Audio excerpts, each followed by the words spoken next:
నమస్తే, welcome to BRK. నేను మిరిషి. Trump ఈ పేరు వినని వాళ్ళంటూ ఎవరు ఉండరు.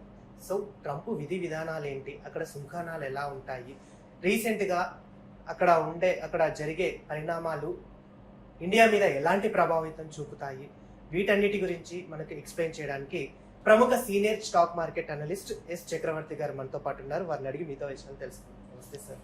నమస్తే రిషి తేజ గారు. ఎలా ఉన్నారు? చాలా బాగున్నాను. మీకు మీ యొక్క బీఆర్కే ఛానల్కి మరొకసారి ధన్యవాదాలు చెప్పుకుంటూ కార్యక్రమం స్టార్ట్ చేద్దాం. మీరు అడిగిన ప్రశ్న నాకు అర్థమైంది రిషి తేజ గారు. మీరు అడిగింది ఏంటంటే, అమెరికాలో ఈ యొక్క అమెరికా ప్రెసిడెంట్ ట్రంప్ అనేటువంటి వ్యక్తి ఈ టారిఫ్ విధానం వల్ల ప్రపంచం అంతా కొంత అతలాకుతలం అవుతుంది. సో ఈ టారిఫ్లు, ఈ పాదులు కార్యక్రమాలు ఇండియన్ ఎకానమీ మీద ఎలా ఉంటాయి, తర్వాత వచ్చేసరికి ఇండియన్ మార్కెట్స్ మీద ఎలా ఉంటాయి అనేది మీరు అడగదలుచుకున్నారు. నాకు అర్థమైంది. సో దాని గురించి ఇంతకుముందు నేను ఒక వీడియో మీ ఛానల్ చేశాను. సరే, ఇప్పుడు మళ్ళీ లేటెస్ట్గా ఇంకో వీడియో కూడా చేద్దాం, ఏం పర్వాలేదు. తేజ గారు, యాక్చువల్గా వచ్చేసరికి చాలామంది ఏమనుకుంటున్నారంటే, ఇండియన్ గవర్నమెంట్ ఈ టారిఫ్ విధానాల గురించి సరిగా అమెరికా గవర్నమెంట్ తోటి డిస్కస్ చేయట్లేదు, వాళ్ళతోటి సంప్రదింపులు జరపట్లేదని అనుకుంటున్నారు. చాలా పొరపాటు. మన ఎక్స్టర్నల్ అఫైర్స్ మినిస్టర్ జయశంకర్ గారు కానీ, తర్వాత America external affairs minister Marco Rubio గారు కానీ నిరంతరం దీని మీద చర్చలు జరుగుతున్నాయి. వాళ్ళు ఒక అండర్స్టాండింగ్కి వస్తున్నారు, ఫైనల్ స్టేజ్కి వచ్చింది. సో వాళ్ళు చెప్పడం ఏంటంటే, మనకు ఆగస్టు 1వ తారీఖు ఒక కంక్లూజన్కి వస్తాం. వాళ్ళు మన మీద టారిఫ్లు ఏ విధంగా విధించడం జరుగుతుంది, మనం వాళ్ళ మీద ఎలా వేయాలి అనే దాని మీద ఒక ఫైనల్ కంక్లూజన్ రాబోతుంది. ఇక్కడ మనకు అతి ముఖ్యమైన విషయం ఏంటంటే ఋషి తేజ గారు, యాక్చువల్గా ఈ టారిఫ్ అనేటువంటిది మనం చాలా జాగ్రత్తగా డీల్ చేసుకోవాల్సిన విషయం. ఎందుకంటే భారతదేశంలో అత్యంత ప్రభావం చూపించే రంగాలు కొన్ని ఉన్నాయి ఈ టారిఫ్ వల్ల. ఒకటి ఫార్మా, దాని ఇంపాక్ట్ చాలా ఎక్కువ ఉంటుంది టారిఫ్ విధానం వల్ల. 2 automobile, 3 textile industry, diamonds, electrical equipments, software, ఇలాంటి చాలా రంగాల మీద దీని ఇంపాక్ట్ ఉంటుంది. మీకు ఒక సాఫ్ట్వేర్ రంగమే తీసుకోండి రిషి తేజ గారు, అవర్ టోటల్ సాఫ్ట్వేర్ ఇన్కమ్ ప్రయాణం ఇప్పుడు కనుక ఎట్ ప్రజెంట్ లెక్కలు తీసి చూస్తే $283 billion. $283 billion our income, software sector generating income this year. అంటే మనం ఇండియన్ కరెన్సీలో కన్వర్ట్ చేసుకుంటే తేజ గారు, nearly 24 lakhs crores rupees worth of sector per year, సంవత్సరానికి. మరి అంత సెక్టార్, అంత పెద్ద సెక్టార్. ఇంకోటి దాంట్లో అత్యంత ముఖ్యమైనది ఏంటంటే, దీంట్లో ఎక్స్పోర్ట్ ఓరియంటెడ్ ఎంత అనుకున్నారు, 90 lakhs crores ఎక్స్పోర్ట్. అంటే $224 బిలియన్ టోటల్ ఎక్స్పోర్ట్. అంటే 90 lakhs crores exports oriented business అది, అవుట్ ఆఫ్ 24 lakhs crores. అందువల్ల ఇంకోటి అత్యంత ముఖ్యమైనది, 54 lakhs people employ in that particular sector. ఎంత ఎంప్లాయ్మెంట్ క్రియేషన్ చేసే సెక్టార్ అనుకున్నారు అది. అందువల్ల అదొకటి. నెక్స్ట్ ఫార్మా సెక్టార్, అది కూడా తేజ గారు చాలా పెద్ద సెక్టార్ ఇండియన్ ఎకానమీ. ఈ రోజున ఒక ఫార్మా సెక్టార్ అనేటువంటిది టోటల్ సెక్టార్ వచ్చేసరికి మీకు $52 billion. $52 billion it generate income. The entire pharma sector generating $52 billion. దీంట్లో ఒక ఎక్స్పోర్ట్స్ ఎంత అనుకున్నారు, $28 బిలియన్. $28 బిలియన్ అంటే ఇండియన్ కరెన్సీలో చూసుకుంటే 2,38,000 crores. అంత పెద్ద సెక్టార్ ఫార్మా, ఎక్స్పోర్ట్స్ ఓరియంటెడ్. అదే డొమెస్టిక్ కన్జంప్షన్ వచ్చేసరికి 2,02,000 crores. అంటే టోటల్ వచ్చేసరికి ఇండియన్ కరెన్సీ వచ్చేసరికి 4,40,000 crores income generating sector pharma sector. దీంట్లో అగ్రభాగం మళ్ళీ ఎక్స్పోర్ట్ అని చెప్పారు. అందులోనూ 36 lakhs ఎంప్లాయ్మెంట్ క్రియేటింగ్, 36 లక్షల ఎంప్లాయ్మెంట్ క్రియేటింగ్ సెక్టార్. అందులో ఇలాంటి సెక్టార్ డైమండ్స్ బిజినెస్ చిన్నది అనుకోవచ్చు, కానీ దాంట్లో ఎంప్లాయ్మెంట్ చాలా ఎక్కువ క్రియేషన్ ఉంది. చాలా చిన్న చిన్న వ్యక్తులకి చాలా ఎంప్లాయ్మెంట్ క్రియేట్ అయింది. హైలీ క్వాలిఫైడ్ కాని వాళ్ళు కూడా టెక్నికల్ జాబ్ అన్నమాట. చాలా డైమండ్ సూరత్ లాంటి చోట అయితే అసలు విపరీతంగా ఎంప్లాయ్మెంట్ డ్యామేజ్ అవుతుంది. తర్వాత వస్త్ర పరిశ్రమ, టెక్స్టైల్, ఇలాంటివన్నీ కొంత డ్యామేజ్ అవుతాయి. టారిఫ్లు కనుక గట్టిగా వేస్తే ఇండియన్ ఎకానమీకి చాలా చాలా నష్టం నేను చెప్తున్నాను. కానీ సరే ఇప్పుడు ఉన్నటువంటి గవర్నమెంట్స్ ఉన్నాయి చూసారా, చాలా సంప్రదింపులు జరుగుతున్నాయి. డిస్కషన్స్ ఆల్మోస్ట్ ఆల్ ఫైనల్స్ తీసుకొచ్చింది. మై పర్సనల్ ఫీలింగ్ అసలు ఒక లెక్కలో అయితే ఆగస్టు ఫస్ట్ వీక్లో ఫస్ట్ అంటున్నారు కానీ ఫస్ట్ అవ్వదు. ఫస్ట్ వీక్ ఆ సెకండ్ వీక్లో కంక్లూజన్ రావచ్చు.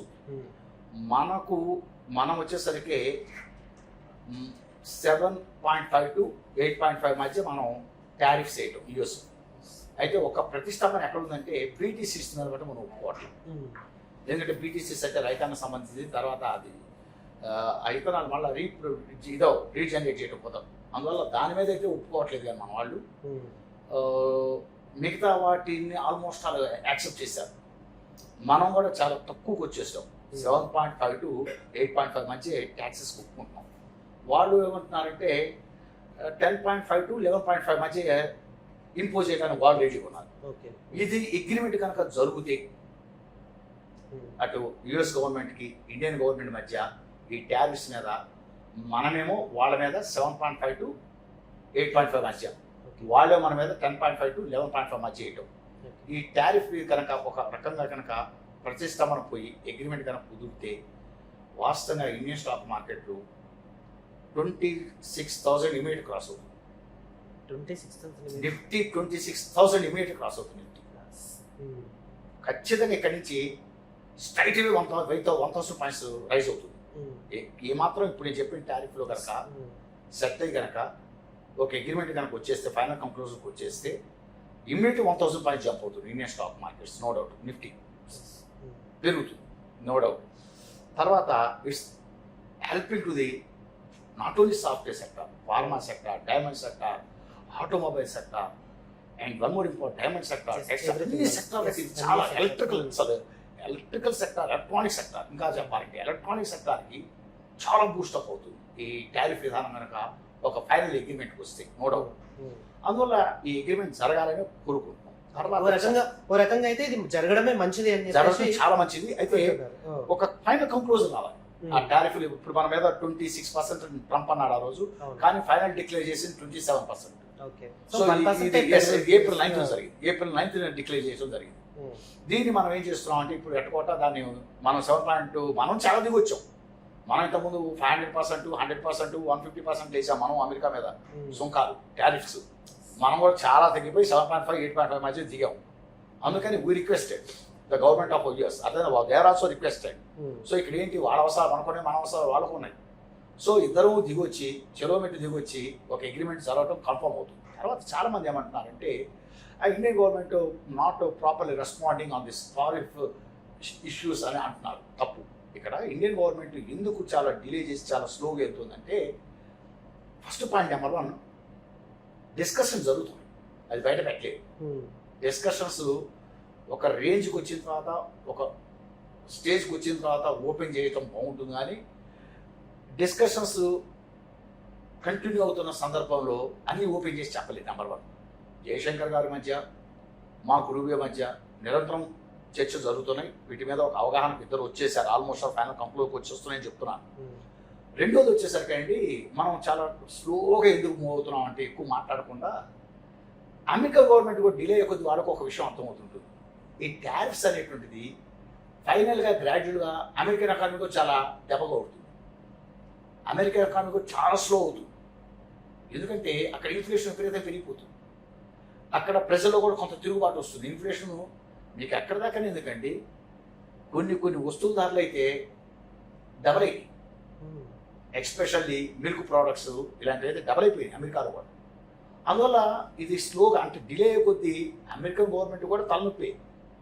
ఎందుకంటే నువ్వు టారిఫ్స్ విపరీతంగా వేసావు, ఇక్కడి నుంచి రాలేదనుకోండి, అంటే ఇప్పుడు చైనా అంటే కానీ, ఇండియా అంటే కానీ ఇవన్నీ చాలా చౌకగా వస్తువులు ప్రొడ్యూస్ చేస్తాయి, ఎక్స్పోర్ట్ చేయగలవు. అమెరికా అట్లా కాదుగా, అక్కడ డాలర్లో పేమెంట్స్ ఉంటాయి అన్నీ కూడా, ఇక్కడ రూపాయల్లోనూ యువన్లోనూ ఉంటాయి. Try to understand.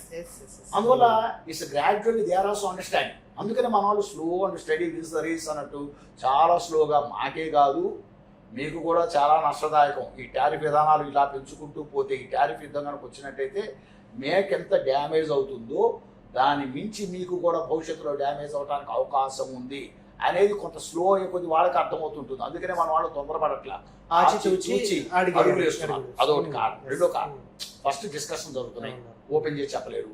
రెండోది, మీకు స్లోగా వెళ్ళే కొద్దీ ఖచ్చితంగా దాని రిఫ్లెక్షన్స్ ఉంటాయి, థియేటర్ తెల్లవుతుంది. ఇవి చాలా మెయిన్ థింగ్స్. తర్వాత వచ్చేసరికి మనం ఒక ఫైనల్ కంక్లూజన్కి ఎవరైనా ఏమొస్తాడంటే, ఎప్పుడు జ్ఞాపకం పెట్టుకోండి, మీ ఇంటికి మా ఇల్లు ఎంత దూరం, మా ఇంటికి మీ ఇల్లు ఎంత దూరం. నువ్వు నిజంగా దారుణంగా బాధావనుకో టారిఫ్లు, ఓ నెలాగినరా మనం అంతకు మించి చేస్తాం. అది ఇద్దరికి నష్టదాయకం, ఉభయులకి శ్రేయస్కరం కాదు. అది వాళ్ళు తెలుసుకుంటారు కొంత టైం తీసుకుంటే. అందువల్ల టారిఫ్ వేయటమే ఉంది, ఈ గంటలు ఇవ్వకూడదు అయింది. మనం గవర్నమెంట్ ఆఫ్ ఇండియా తలుచుకుంటే సాయంత్రం క్యాబినెట్ మీటింగ్ పెట్టుకుని మార్నింగ్ అప్పుడప్పుడు అనౌన్స్ చేయలేరైంది. We're also going to announce like this tariffs అర్థమైందా, యూఎస్ అర్థమైందా, ఆన్ దీస్ ప్రోడక్ట్స్ చెప్పలేరా. 2018లో అమెరికా స్టీల్ మీద 25% టారిఫ్ అంది, అల్యూమినియం 10% టారిఫ్ అంది.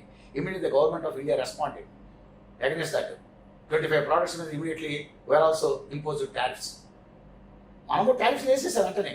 అందులో నేనేది ఏంటంటే, యుద్ధంకి కాలు దూకటం వేరు, మేము రెస్పాండ్ అయ్యి అగ్రెసివ్గా రెస్పాండ్ అవటం వేరు. సమస్యని సానుకూలంగా పరిష్కరించుకొని ఉభయ శ్రేయస్కరంగా, అర్థమైంది. ఇలా చెబుతున్నాయి 10.5 to 11.5 మధ్య వాళ్ళు మన మీద వేయటం, మన వాళ్ళ మీద 7.5 to 8.5 మధ్య వేయటం. మనకు అగ్రికల్చర్ కంట్రీ కాబట్టి బీటీసీస్ మీద టారిఫ్లు మనం ఒప్పుకోవట్లేదు, తీసేయడానికి ఒప్పుకోవట్లేదు. దానివల్ల మనకు ఇస్ అగ్రికల్చర్ బేస్డ్ కంట్రీ, దాన్ని ఎంతో కన్విన్స్ చేసి చెప్పుకుంటున్నాం మనం కూడా. Because of our total Indian population 146 crores పాపులేషన్లో స్టిల్ టుడే మీకు 50% of the population depend upon agriculture sector, no doubt. So that's why అది డ్యామేజ్ అవడానికి ఇండియన్ గవర్నమెంట్ నెవర్ యాక్సెప్ట్.